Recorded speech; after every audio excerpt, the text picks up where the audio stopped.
Hey, I'm building a $3 million a year business in public. The way these videos work are we start with some Q&A where I answer all of your questions, both to drive engagement and then give it value immediately. So if you guys got any, just add them to the bottom of any daily updates video as a comment and I will do so. Then I cover some growth stats so you guys could see what my growth looks like over the course of about 24 hours. Then finally we do some live strategy where I show you guys a little bit of work. Okay, so yesterday's daily update video was very late. Today's is unfortunately very early. So we're not going to see much growth, but we'll see some. Speaking of growth, I just hit 94,000 subs, which is pretty cool. And then this is my daily updates channel. What do you guys think of that last video's thumbnail? I thought it was pretty funny. What I do is I just start at the community tab and then I just scroll all the way down to the freaking bottom, all the way down to the bottom. And I just answer like the oldest question. It's not like the greatest system as of right now, but we are working through it. Okay, Humbert says, oh, thank you. I actually answered this, or I didn't, I answered this question on yesterday's video. I must not have done the liking, but anyway, thank you very much. I appreciate the comment about the consistency. Okay, Wall10 UK says, is this video HeyGen's avatar? Is it a real person? I don't know. Have you like ever generated a video with HeyGen? Like you can't actually do most of the stuff that I'm doing here. Like, you know, your HeyGen avatar isn't going to like write on the screen, for instance. We'll get to a point where they can do so eventually, but yeah, not right now, man. So nope, no avatars here, just me, myself, and I. Marlon says, love your take on burnout. Thank you, bro.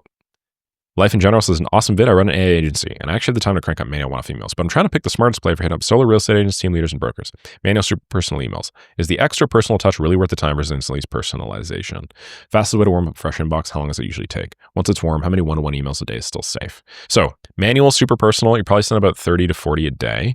You're still going to need 2 to 3 weeks of warming up, and I'd recommend using an automated warm-up tool. If you try and manually warm up, you know, it's just going to be way more work. You're going to have to like set a calendar and then manually send out exactly the right number of emails a day. Just use an automated tool. And yeah, I do, 30 to 40. And instantly, which it does win. It wins all the time. So don't do this. Do instantly. How many sender inboxes and campaigns would you kick off with? I'd start with 9. It's going to be like $27 a month plus domain costs. 3 domains, just like $10 a month, $10 a year each, $30 a year, 2.5 plus that. It's gonna be about $30 a month, I'd say, plus Instantly's cost, which is like gonna be another 37 on the growth plan or like $100 a month on the hypergrowth plan. That's how I do it. Campaigns, I'd start with 3 campaigns and then I do a split test. Well, it's gonna be hard if you're on the growth plan. If you're on the growth plan, you gotta do 6 campaigns, but if you're on the hypergrowth, then it's 3 campaigns and then just split test 2 offers is like A/B split test. Rough prospect count per campaign to keep deliverability solid. This doesn't really, the prospects don't affect deliverability, but you can send between 20 to 30 emails a day per mailbox once you're warmed up. And then, yeah, they are going to warm up. It's going to take between 2 to 3 weeks. What KPIs do you watch? Opens? Nope, I don't watch opens. Replies? Yes. Booked calls? Yes. Basically, there's 3 main ones. There's replies, and then one that you're not mentioning is positive replies, and then there's booked calls. So basically, you have like, you send out 1,000, let's say, emails. If you're doing an okay campaign, you might get like a 4% reply rate or something. So you get 40 replies. Of your 40 replies, you might like, if you're rocking campaigns like me, you're going to get really high positive replies. But let's just say you're not. You might get like 10 positive replies. And then from the 10, you might book, 6 meetings or something. Let's say. Then of the 6 meetings, maybe 5 people like show up. 4 or 5 people, and you're not always going to get this at the beginning. But then from here, maybe you close like 1 deal. The math it changes all the time and it depends on your own sales skills. But yeah, that's pretty reasonable, I'd say. So yeah, man, if you want to see like a whole thing from start to finish, watch me start and sell an AI service in 10 hours. It actually just does all of the stuff that I was telling you about. Check it out. Quick hacks for segmenting the list. Not really. No, I just do it all via Apollo. Hope that helps life in general. Hey, Nick, thanks for the value, says Farhan. I just started out with my journey in AI automation. I sent 180 cold emails per day with Instantly, but I also want to focus more on Upwork because I don't really good at sales since English is my second language. That makes sense. The problem with Upwork is the scenario workflow that is asked by the clients in the job post usually beyond my skills. I don't know and not sure how to do it, so I'm afraid to apply for the job. Do you think I should try and create the scenario first that's asked by the clients, and then if I can actually make it work, I can apply for that job? Let me know if you have another opinion on this. Thanks. Well, yeah, like ideally you would know how to do the thing before you apply for the thing, but life isn't ideal. So I find they usually have to make a compromise. The compromise for me is I will look through the job description. I will see if I kind of understand the ballpark, and then I will try and do an 80-20. Some quick ways to do the 80-20 is you can ask the Make AI assistant to like whip you up a flow that does what they're asking. And it gets like pretty close to it, to be honest, nowadays. Well, it doesn't get close to it, but like it whips up something that seems high value enough. And then what I do is I record a video, and then I just go through the flow that the Make AI assistant built. And I say, hey, this is a quick demo of what your flow might look like. I built something really similar a little while ago for another person. Here's what your flow might look like. The value here is you don't actually have to spend all this time learning what the whole system is until somebody actually replies to you. If they reply positively to you, now you have a signal from the market that says, hey, I might actually get this job. So it might actually make sense for me to spend time learning this as opposed to the million other things out there. Okay? So that's how I approach it personally. Aside from that, just like check out the APIs, spend like 5 minutes learning about the platforms and then move on. And then if you end up like building it, what you'll find is most systems are the same as other systems that are asked. Like it's just the same thing over and over and over and over again. So, like after you do the first one, then you'll kind of know the next time you see like a PandaDoc and instantly integration, you'll be like, oh, okay, I just recorded a video on that before. So maybe now the next 5 minutes you spend, you'll learn a little bit more about it. And before you know it, like you'll understand how these platforms work. It is just a matter of time and effort. But then 4657 says, love your videos. 2 questions. What would be your best advice for someone trying to get good grades in high school? Oh, you asked me about this a while ago, man. Yeah, sorry, bro. You asked me about this a while ago. Yeah, I'm not going to redo the whole question, but my answer to you was avoid short form reels completely. Like any sort of short form content, just get rid of it. And then I would not use any automations to study. I would use AI kind of like as a tutor, but nothing more than that. What automations would you add to a marketing agency? Oh, yeah. I remember you asking me this. And then I'm pretty sure I was like, dude, every one of my automations is specifically for marketing agencies. You could use any one of them, man. All of them, bro. Okay, Ibir Ramadan says, hey, Nick, love the content. By far the best YouTuber I've watched. Thank you. I'm 18, just getting started with my agency. I'm following you too recently. Which of your videos do you recommend I start watching first? Considering I'm just trying to set everything up. Tough ask, I know, since they're all so good. This man knows the road to my heart is bearing it in compliments. Dude, here's what I would do. I would do 80% of AI automation basics in less than 29 minutes or something. This one here. Just start with there. And then from there, watch either my N8N full course, this one right over here, okay, or my make.com Nick Saraev playlist, this one right here, okay? That'll actually teach you the automation skills. The reason why I'm telling you to do the 80% of basics in 29 minutes is because it is the 80-20. And also I touched on a really important point there, which is just, AI automation is just any business. It's the exact same thing as any business. The only difference is the fulfillment is not plumbing or HVAC services or dental cleaning or digital marketing. It's AI automation. So if you learn how to build a business, then, you'll do 90% of the work in building an AI automation business. And then you just have a couple of really small little easy things to do with the actual tools.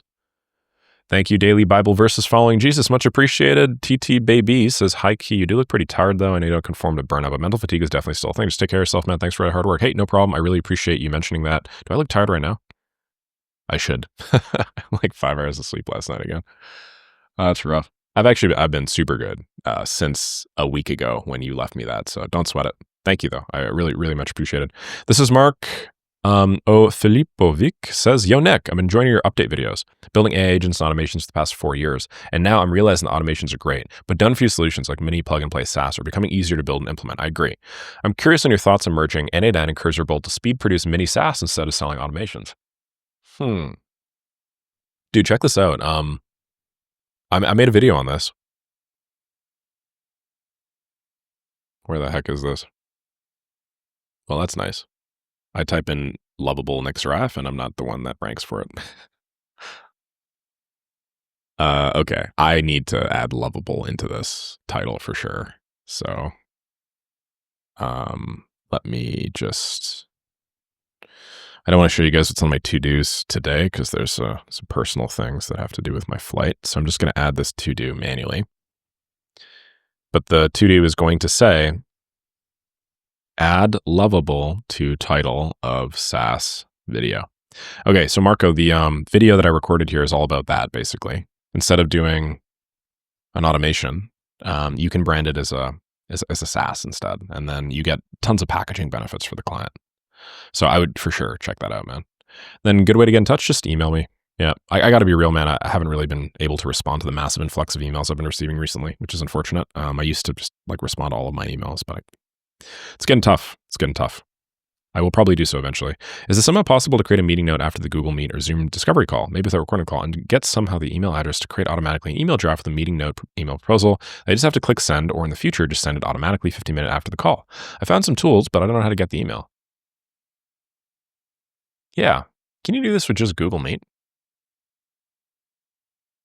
Can you do this like a webhook?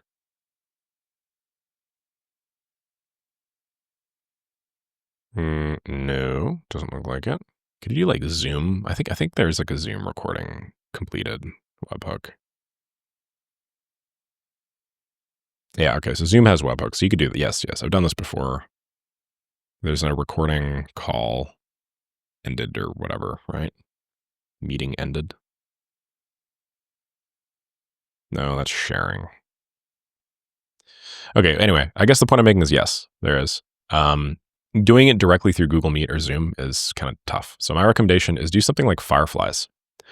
So Fireflies is like a meeting thing that you invite to your call, and then it does the recording. And then you can get a webhook when you're done the call, and then it actually does the transcript and stuff for you. Then once you're done, you'll get the transcript, and then you can just pump all of that into, I don't know, your email or whatever, or, have AI repurpose the transcript and then do an email. I'm from India. My English is so bad. Oh, yeah. Thanks, Patrick. Appreciate you, bro. My English is so bad. Clients think I'm a scammer. This video motivates me to do business, and thank you, Brother Nick. Hey, my pleasure, dude. Yeah, it's for my English required video. Shashanka says, oh, what's going on, Shashanka? How you doing, man? Great seeing you here. The two ways to look at it, man, either you own up and kind of adapt to an unbothered mindset towards having an accent, or you can try and learn the proper pronunciations according to IPA. I'm from India as well, and there's this mocking that, oh, posh people talking in foreign accent. At the end of the day, we are talking in a foreign language, and we shouldn't shy away from learning how to pronounce properly. It's an essential part of the language learning curve, reading, writing, and speaking. Don't let the accent thing hold you back. I agree 100%. I agree 100%. Nice work, man. Okay, one more from Ellis Cleary. Yo, Nick, my friends and I just started an automation agency together. I'm in high school. Oof, so many high schoolers here. That's awesome. Man, I wish I was doing this stuff earlier. As there are two of us, would you recommend doing an MVB, minimum viable product in 6 niches, or double down on 3? Also, your vocabulary is amazing. How did you get to this level? Thank you, man. Shashanka raises a good point, which is like, hey, aren't you working with people? Maybe you guys just focus on the 3 niches, maximizing the manpower advantage. Ellis says, we have limited time in school. Listen, man, you will never have more time than you have right now. I got to be real. If you can make it work right now under the constraints of high school, you'll be able to make it work right now in the future under the constraints of anything. But not gonna lie, man, you got a lot of time. You got a lot of time right now. You don't think you got a lot of time, but you do. Trust me on that. So I just do the 3 niches. You got it, High Greed. No problem. Vlastislav. Cool. All right. So that's that. Let's go to brand stats. My growth is going to be pretty minimal here because I recorded the last daily update like 12 hours ago or something, maybe less. So it's cool that we're still at over 600, which is nice. Yeah, sorry, 11 hours ago. Cool that we're still over 600. That means that I'm on track for 1,200 over the 24-hour period. Instagram, if we go to Blast Up, is giving me 128,210 now. So we've grown a little bit. And my daily updates channel, which is this one here, is 4,753. All right. Cool. So in terms of where all this stuff is going, I'm headed to San Francisco tomorrow. I was actually initially planning on today, but then I realized that I have no videos in my queue. So if I don't record a bunch of videos before I go to San Francisco, odds are, I know myself, with the suboptimal recording setup and whatnot, I'm probably not going to be able to do the videos that I wanted to do. Probably still be able to do the daily update videos, but when you're at almost 100,000 subs, I find there are certain expectations surrounding quality, and I can't just crap out a video and then have it perform well. I think it's one thing for this channel where the expectation is very clear and the sort of content that I produce is very clear. But on the main channel now with 100K subs, if I drop a really shitty video, people unsubscribe. They are like, oh, screw this Nick guy. Some people unsubscribe every time I publish a video, which obviously I understand. But yeah. So what that means is I wanted to record a couple of videos today before I go over there. So I ended up pushing my flight back a day, which is kind of annoying because I had a bunch of people that I wanted to hang out with today. But what are you going to do? Just the circumstances of life. I will say, kind of regretting this whole trip. Yep, definitely regretting saying yes this whole trip. I just got so much shit I have to do. I don't mean that as like, well, I guess, when I said this to a buddy of mine, my buddy's like, well, dude, what's the point of all this work and money and everything? Like, if you can't just go on a trip to a place that you think is cool and meet a bunch of cool people.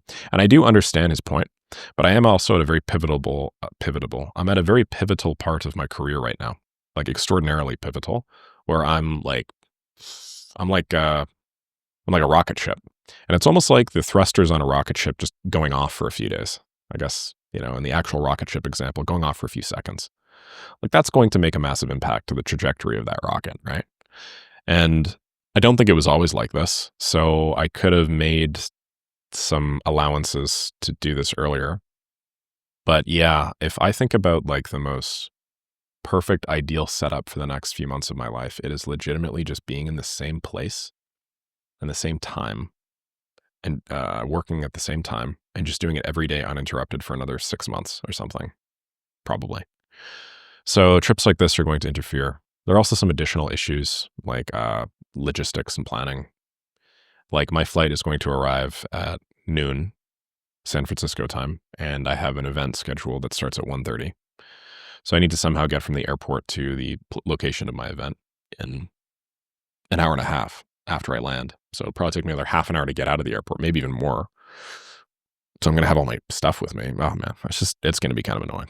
But yeah, the upside is I'm going to meet a bunch of people in the AI automation space face to face, which is cool. And then I'm going to be wine and dined by some company that invited me out there. And then they're throwing a concert with the Chainsmokers, which is going to be fun. I just like the Chainsmokers. I think they're cool dudes. So that's going to be fun as well. But yeah, I mean, it's just a matter of like just fun versus like your ability to drive impact, right? Like what is it that you want to do? Like in my case, honestly, I'm more than comfortable giving up a lot of the short-term fun for long-term progressive improvement. So yeah, just brainstorming out loud here. I think a lot of people are probably like, oh man, I'd love that situation if I could be in it.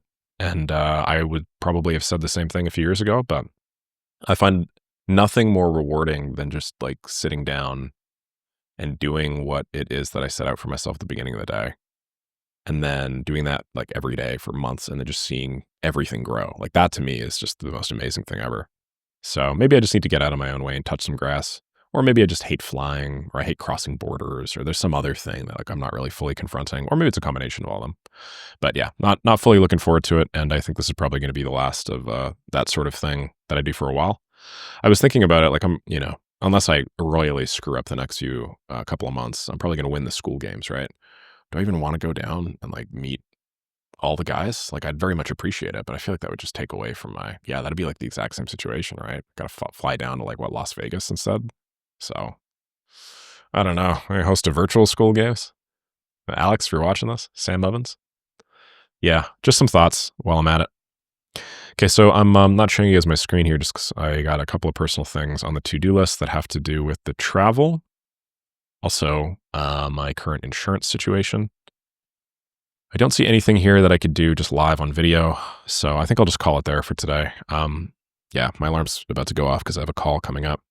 The second agency hot seat for Make Money with Make. So I'm just going to jump off and then attend to that. But yeah, thanks so much for watching. Hopefully my yapping at the end didn't completely destroy your hopes and dreams of like doing cool shit with all the money that you guys are soon to make. If you guys have any questions or whatever, just drop them down the daily updates channels as per usual, and I will get back to them. Have a lovely rest of the day, and I'll see y'all tomorrow.